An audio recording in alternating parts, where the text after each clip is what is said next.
Hello बच्चों, आज हम विभिन्न स्रोतों से जल के नमूने लेकर उसमें स्वच्छता और सूक्ष्म कणों और प्रदूषक तत्वों का अध्ययन टिंडल प्रभाव के द्वारा करेंगे।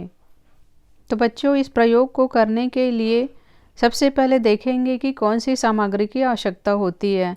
तो जैसे स्क्रीन पे देख पा रहे हैं, गत्ते का बॉक्स, टार्च और विभिन्न स्रोतों से लिए गए जल के नमूने जो कि बीकर में रखे गए हैं, जैसे कुएं का जल, तालाब का जल, नल का जल, बोरिंग का जल।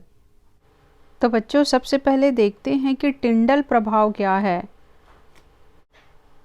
तो बच्चों बताओ कि टिंडल प्रभाव किसे कहते हैं? ऐसा विलयन जिसमें पार्टिकल्स का साइज 1 नैनोमीटर से 1000 नैनोमीटर के बीच होता है, इसे कोलाइडी विलयन कहते हैं। ऐसे विलयन में ही टिंडल प्रभाव दिखाई देता है। बहुत अच्छा। तो बच्चों, जैसे कि स्क्रीन पे दिखाई दे रहा है कि एक गिलास में वाटर प्लस मिल्क को लिया हुआ है, जो कि एक कोलाइडी विलयन होता है, और इस पे लेजर बीम डालने पर एक लाइट पाथ दिखाई देता है। इसे ही हम टिंडल इफेक्ट कहते हैं।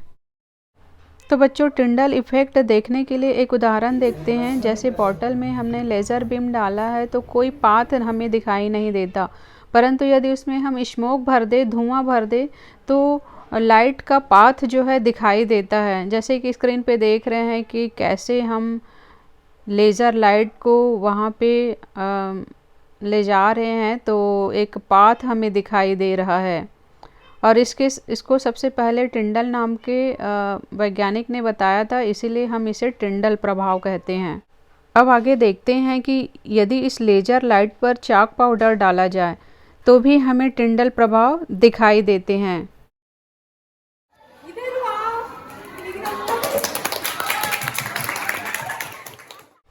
तो बच्चों, अब आप टिंडल प्रभाव को समझ गए होंगे। अब बताओ कि आप कौन सा प्रयोग कर रहे हैं।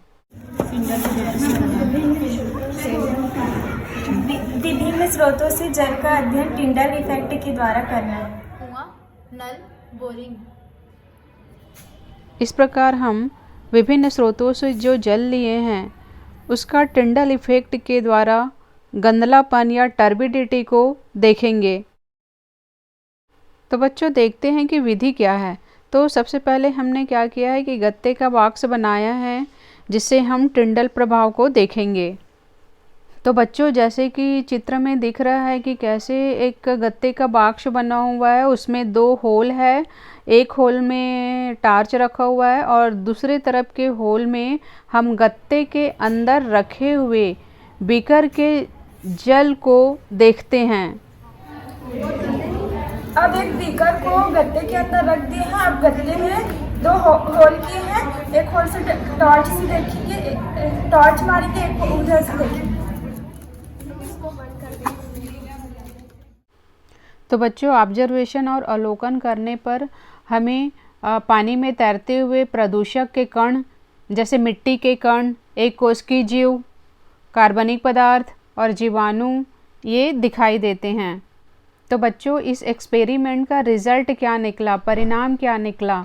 तो वो यह है बच्चों कि जल में मिट्टी के कण, लार्वा, शैवाल, जीवाणु और कार्बनिक पदार्थ होते हैं, और इनकी उपस्थिति में जल की स्वच्छता प्रभावित हो जाती है और जल प्रदूषित हो जाता है। तो बच्चों, इस प्रयोग को करते समय कौन सी सावधानी रखनी चाहिए? प्रयोग करते समय कमरे में अंधेरे होना चाहिए और बॉक्स के छेद छोटे होने चाहिए। और क्या होना चाहिए कि प्रकाश स्रोत से प्रकाश आवश्यक मात्रा में प्राप्त होना चाहिए। गत्ते में होल छोटा होना चाहिए और कमरे में अंधेरा होना चाहिए। इस प्रकार टिंडल प्रभाव द्वारा जल की स्वच्छता और प्रदूषक तत्वों का स्टडी करते हैं। तो टिंडल प्रभाव सबको समझ में आया ना? Yes ma'am.